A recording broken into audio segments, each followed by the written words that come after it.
Instacart is piloting adding CPG brand tasks for its workers, Chris. According to Grocery Dive, Yeah. again, Instacart is piloting a program in which its independent contractors can accept in-store work on behalf of CPGs, say, for example, taking photos of in-store displays. The pilot is currently running in select markets with select workers, Instacart said, without providing further information. Workers involved in the pilot can opt into brand tasks and will see how much the task pays before deciding whether or not to accept it, Instacart said.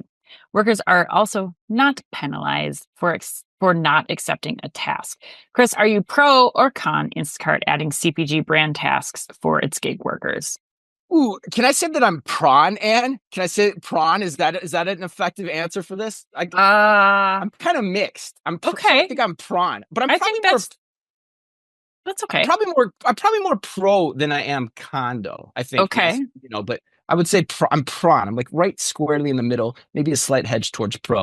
Okay. Um, Here's the reason I like the idea. I like the idea because in general, I think this is a much better idea than Instacart's claims of telling the industry that it knows how to run a grocery store, which I think is just absolutely laughable. Uh, because it's a smart extension of what Instacart already does well, which is Yep. deploying gig workers into grocery stores. So there should be some scale there. The one caveat I have about it, though, is that you're asking your workforce to do an entirely different task.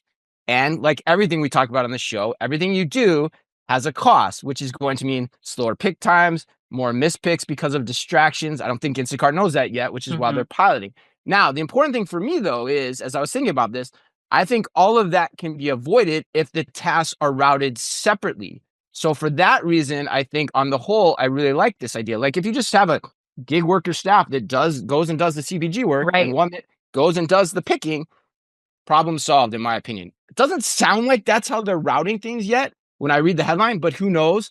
And they're going to learn from it. And that's why it's a test. So I think net, I'm actually talking myself into, I'm pretty pro on this, I think. Ultimately. Yeah.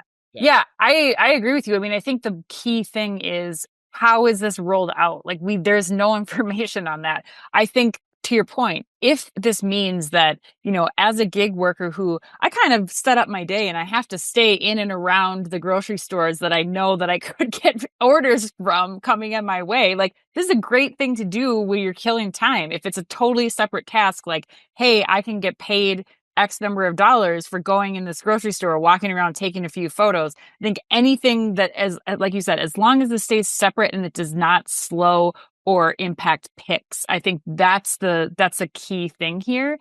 I still think though that this is maybe a temporary solution for all the reasons that Caitlin just identified in that 5 insightful minute segments. Like still think that making an investment in something like a robot to do this that's repeated, that you get consistent information the same way. You don't have people taking a shot from one side versus the other. Like that is the investment that I would make in the long run. But that is an investment. And there's some retailers out there who can't do that. So some information is better than none. And if they can pay somebody $25 to go take a picture, like that's probably a worthwhile investment.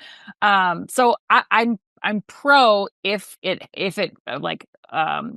those caveats apply, I guess. Yeah, now you're bringing me back down. I think you're right. It's not the best way to do this. No, but it is a decent stopgap measure for many of the retailers. The other point I make too is I thought it was interesting. The Instacart communications team was, lighting me up this week, but I unfortunately wasn't able to get back to them because I've been busy at Manifest this whole week about their rollout of the smart card at Kohl's, wanting us to cover that. And I was like, this to me is so much more interesting than the smart card at Kohl's. So that, that's why we picked it. So to tell our audience how the sausage is made.